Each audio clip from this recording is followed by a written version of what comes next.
Welcome to the Less Doing podcast, where you will learn how to start living more by doing less. Let me help you optimize, automate, and outsource your entire life so you can focus on doing the things you love.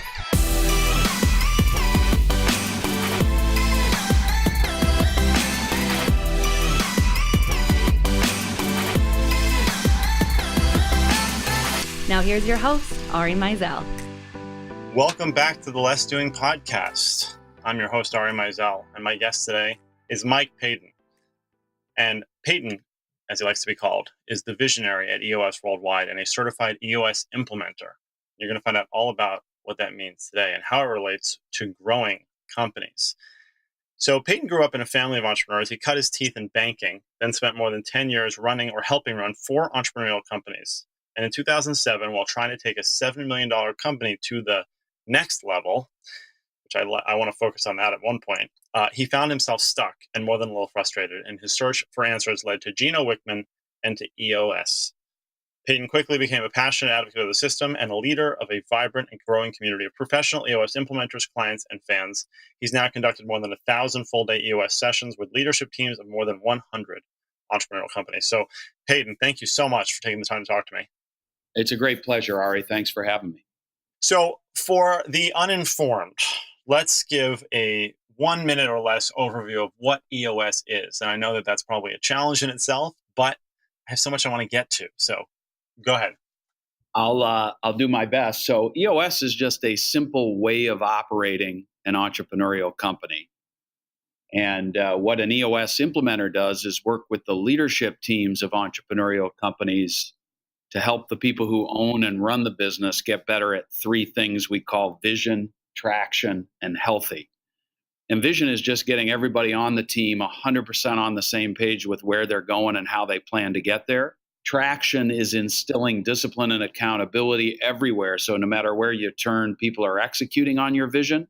And healthy is making the leadership team a more cohesive, functional, open, and honest team. Because often in an entrepreneurial company, there's just not the time or the mindset to get better as a team.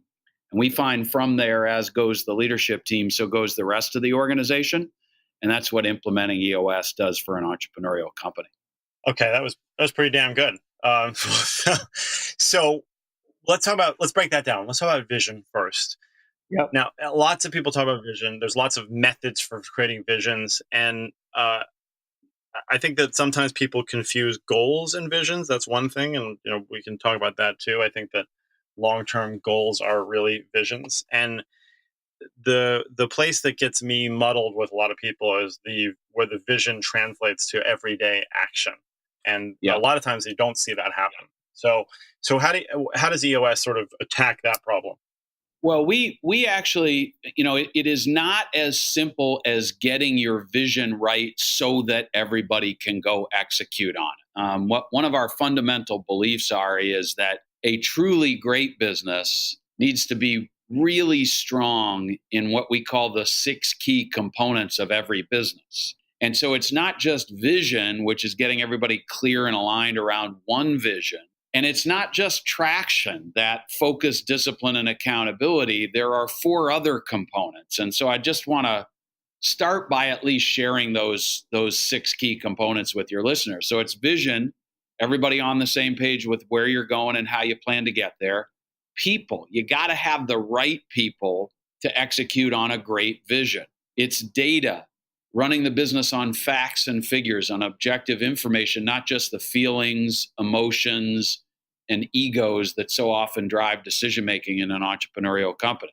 The 4th key component is the issues component. Great organizations have teams throughout that are good at identifying issues as they arise and then setting them up, knocking them down, and making them go away for the long-term greater good of the business. The 5th key component is the process component. And that's about getting the most important stuff in the business done the right and best way every time without killing the entrepreneurial spirit or making it a bureaucratic, red tapey nightmare machine. And then traction is the last key component, which is just instilling that discipline and accountability throughout, starting at the top of the organization and migrating from there. And so you can have the clearest, most powerful and compelling vision in the world. And if you're weak in those other 5 components, you're never going to be able to execute on it. And that's why we call this a holistic, interdependent system for running an entrepreneurial company, not just a quick fix for an entrepreneur that feels like he or she isn't clearly executing on their vision. Okay, so you don't call it a quick fix, but I'm sure a lot of people kind of want that, right? So what usually happens? What does it look like when you go into a company, an entrepreneurial company? Like how does the process begin? Yeah, so the process usually begins with a quick phone call that I'll have with an entrepreneurial owner or a member of the leadership team. And the motivation for that phone call is they're not getting everything they want from their business.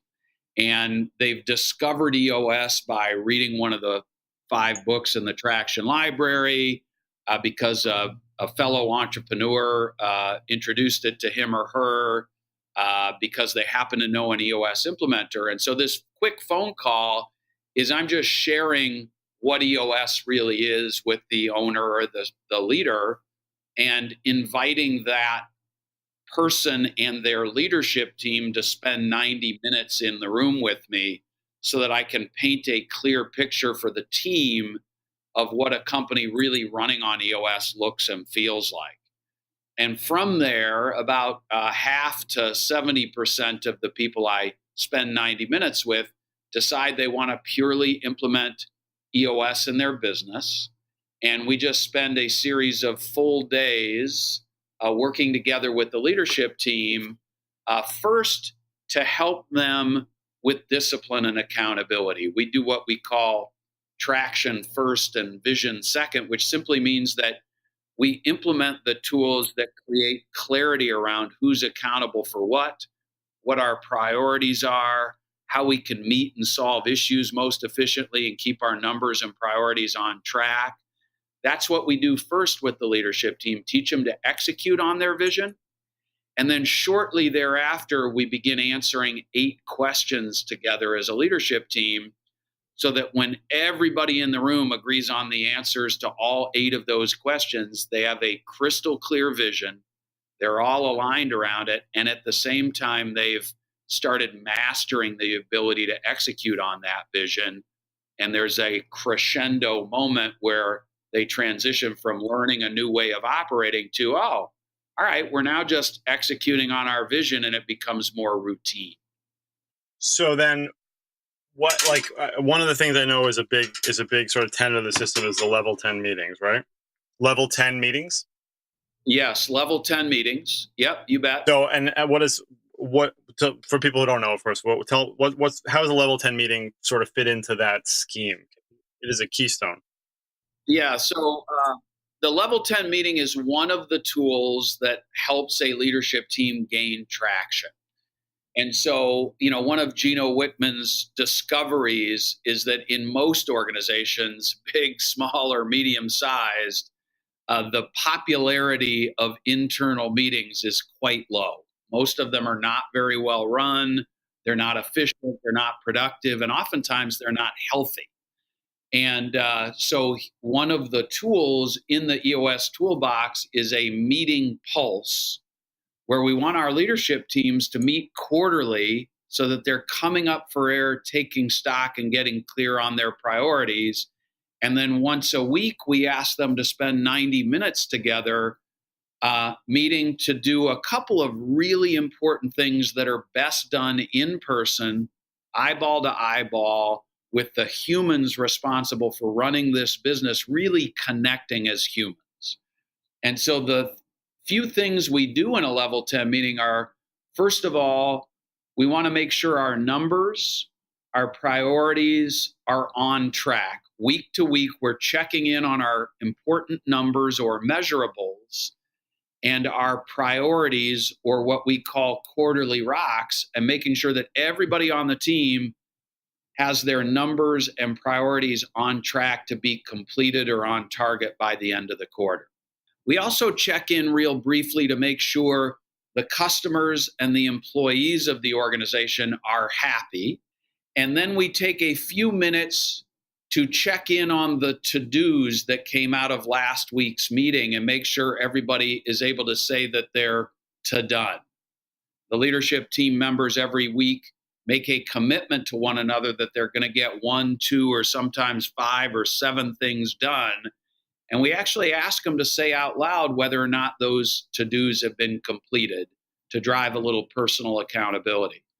That all takes about a half hour or less. And that means that in a 90-minute weekly meeting, fully 60 minutes of that meeting or more is devoted to what leadership teams should be better and more efficient at, which is solving their issues. And so we teach them how to use a discipline called IDS to get better at prioritizing and permanently resolving the issues that inevitably come up on a week-to-week basis when you're trying to run a fast-moving entrepreneurial company. And then the last part of the meeting takes 5 minutes or less. It's called conclude. And the reason the meeting is called level 10 is at the end of the meeting, we ask all the people who participated to rate the meeting 1 through 10, with 10 being best out loud, so that if it wasn't a very good meeting, people are comfortable saying, I give this meeting a 6 and we need to get better at solving issues, or we spent too much time on our scorecard, or what have you. We're teaching the leadership team to work together to get better at running vital weekly meetings and keeping one another on track. So that's the level 10. And so what are some of those most typical issues you see coming up in those various companies? Yeah, so one of the things we're doing with EOS is we're teaching our leadership teams how to solve them at the root. And we believe the root cause of all the things that are holding you back, slowing you down, or ticking you off, if you own or run an entrepreneurial company, is weakness in one or more of those 6 key components. So a typical issue might be, hey, we've said our marketing strategy is this, but we're not consistently executing on that marketing strategy. And so we've got to strengthen our vision component to make sure that everybody's crystal clear on what our marketing strategy is and executing well on it. Sometimes the issue is a person. And those are obviously the most frustrating and emotion-filled issues. But it might be that somebody doesn't share our company's core values, doesn't fit our culture. Or it might be that somebody fits our culture like a glove, but isn't very good at his or her job. And if so, we've got to get that on the issues list and decide what we're going to do about it. Coach them up, coach them out, whatever it is. Sometimes it's that our numbers are off track and we need to dig in and figure out why we're not hitting our sales numbers or our profitability numbers or our customer satisfaction numbers. And we've got to get to the root of those issues and solve whatever needs to be solved to get ourselves back on track. Those are just a few examples. And so that's through the growth, of course. Now, what when you come into companies, like just in general, sort of what are some of the more common things that you're seeing that companies are struggling with as they're growing? It's always this feeling from the owner or the leadership team that we're stuck. We've hit a ceiling. Uh-huh. And some examples of why you feel that way are, number one, we're not growing fast enough. We were growing without hesitation for a while, very comfortable, almost a little afraid of how fast and effortlessly we seem to be growing, and all of a sudden things got hard. So I hear that a lot. I hear frustration about people a lot, Ari. When we did a survey about 5 years ago of all the companies running on EOS at the time and asked them to rank their biggest frustrations in their business, 82% of the respondents said people was their biggest frustration. And it's that their business partners or their leadership teams or their employees, sometimes it's their customers or vendors that nobody seems to get it or want it or care as much as I do. You know, sometimes it's that I hear this a lot, I've become the bottleneck. It used to be easy for me to orchestrate all of the moving parts in my business, and all of a sudden there's so many people and so many different processes and so many customers that I can't keep my fingers in all of the little cookies that are being baked around my organization. And so it's that kind of stuff that causes an entrepreneur to feel like they're not having fun anymore. They're not achieving their vision. They're not getting what they want. And that's when EOS seems to be a great answer for most entrepreneurial leaders with the right mindset about what they want. Let's talk about the bottleneck issue, because I see that far, far too often. And I mean, I think I've seen companies fail largely due to the founder or someone becoming a major bottleneck. Because to me, stagnation is like one of the worst things possible. So just delve deeper for me a little bit on that bottleneck issue, and how a lot of that's obviously ego, but some of it also just they don't know the systems they need to be able to get out of the way. Yeah. So first, I want to give credit to one of our professional EOS implementers. Her name is Robin Osborne, and she's the first person I heard use this quotation, and it's genius. And what she said was, have you ever noticed that the bottleneck is always at the top of the bottle? And so it's just a shout out to the fact that it is inevitable, if you're running an entrepreneurial company, that as you grow, the reason you're successful is because there's no job you won't do. You have a whatever it takes mentality. You're a problem solver, an obstacle crusher, a wall runner thrower. That's what makes you a great entrepreneur. But there is a point in the growth of the business that you built from scratch where the number of decisions that need to be made every day and the number of important relationships that need to be owned and managed every week or month or quarter, and the number of strategic analyses that need to be performed in order to continue moving your organization forward on the growth trajectory it's on, it's going to exceed your capacity. And most entrepreneurs don't know that that's coming until it's too late to avoid the collision. And so the first thing I want to share with your listeners is don't feel badly if the collision has already happened and you're upset that you didn't anticipate it. That just makes you normal. The much more important question is, how are you going to set aside the time and energy to identify where you're the bottleneck and what the right course of action is to eliminate yourself as the bottleneck? And we believe the 6 key components and strengthening each of those components systemically is a great way to solve that problem over time. And that's why I say EOS isn't a quick fix. To strengthen each of those 6 key components, you're going to have to implement a significant number of simple, practical tools, make significant changes in the fundamental way your business operates and decisions are made and priorities are set.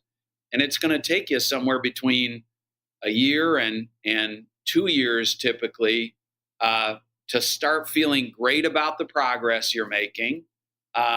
And most of our clients feel like they've got it after about 2 years, and they're back to running a business that they love and not being the bottleneck any longer. Yeah. So so now another thing that I also find interesting in my work, and I want to hear your take on this, is team sizes. So there's all sorts of different research I've seen. My team personally is 5, including me, which I have found to be really, really good. I've had much, much larger teams, and I've had teams of 2 basically. Do you see any sort of things in that as companies grow, like how they should be breaking down into groups? And obviously, there's no one right answer, but just generally. Yeah, one thing I want to stress is the leadership teams of companies running on EOS are making the decision about the right makeup of their leadership team on their own with our facilitation. So there's no generic right or wrong answer. What I observe as an implementer is teams of larger than 8 people. It's like slamming a brake on a moving train.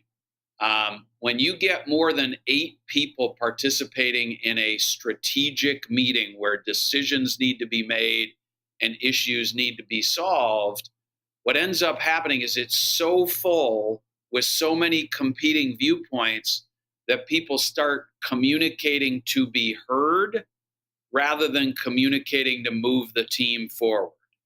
And that is when some unhealthy tendencies can develop, where some wasted time happens. No matter how hard everybody on the team wants to not do that, it's very, very difficult to prevent those, two things from happening. So I'd say team sizes of 3 to 8 are very common within an EOS company. Anything larger than 7 or 8 starts to get unwieldy, and anything smaller than 3, the question is whether or not investing in EOS implementation is the right plan of attack for you at this point, or whether it might make more sense to invest in a third leadership team member and help you gain traction that way. In your business currently, what are some of the challenges that you face at this point, since you have all these wonderful tools at your disposal?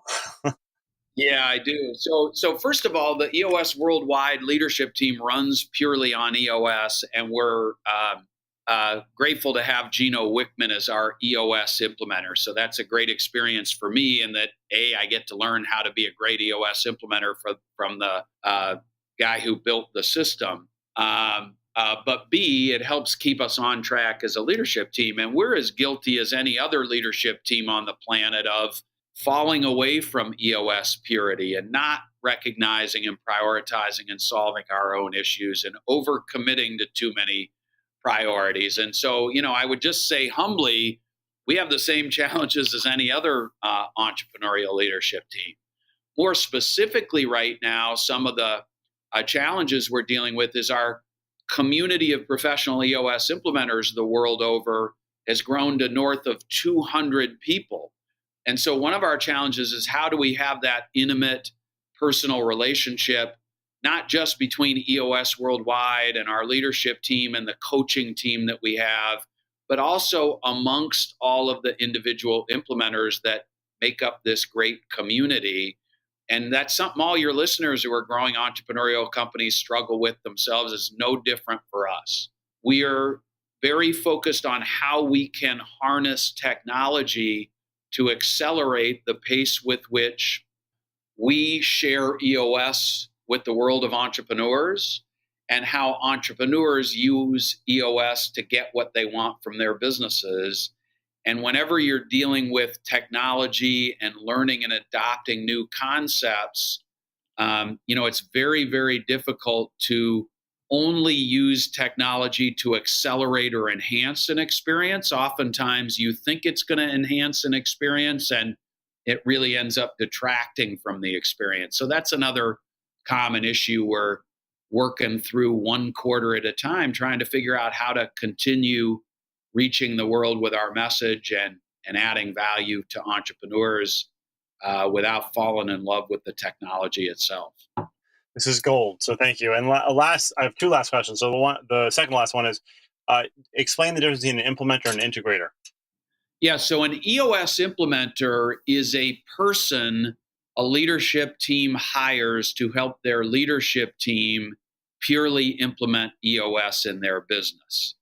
And a professional EOS implementer is somebody who's gotten trained by CJ Dubé and myself. Our head coach and I run quarterly training sessions.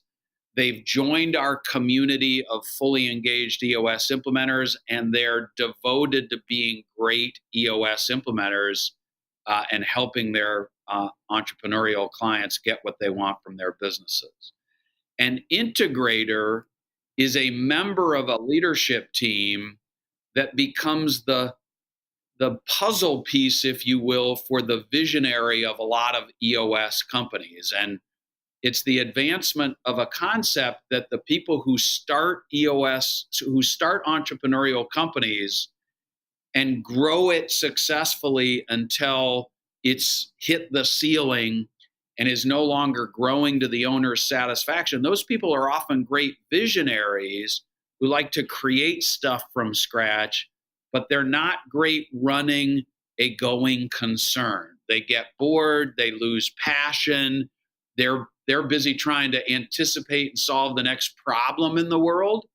And so an integrator is someone who was put on the planet to effectively run a successful day-to-day operation for a growing entrepreneurial company, which then frees up the visionary to live in his or her unique ability, being a great visionary and not getting stuck in the weeds, stuck in the day-to-day, miserable because you feel like you're solving the same darn problems over and over and over again. Okay, so the last question that I would like to ask on these interviews is, what are your top 3 pieces of advice for people to be more effective? And you can interpret that however you like.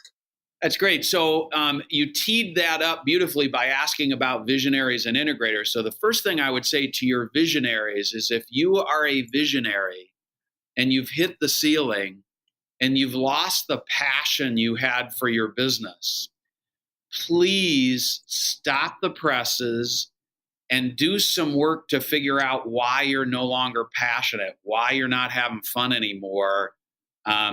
You cannot be effective for the long haul without your passion if you're a dyed-in-the-wool visionary.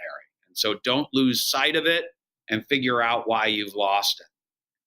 The second piece of advice I'd give to that person is, if the reason is that you're running the day-to-day of your business and you're really not very good at that and you don't love it, please consider looking into EOS, and specifically the 5 books in the Traction library, starting with Traction.